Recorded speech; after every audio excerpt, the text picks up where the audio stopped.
I mentioned earlier that your workbook can contain more than one tab, so we're going to add a new one to it.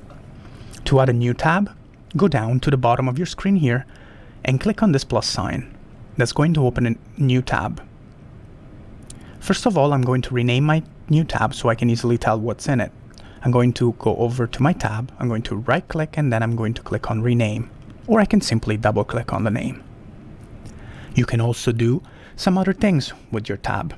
If I right click again, you can obviously delete that tab. You can duplicate it. You can copy to, which means you can send it to another workbook. You can either create a whole new one or use an existing one. Obviously, we just renamed it. You can protect your tabs or part of it, and you can also change the color of the tab as well. Let's do that. And finally, you can also hide your tabs. If you hide a tab, it's going to disappear from here, but it will stay in this little hamburger menu right here.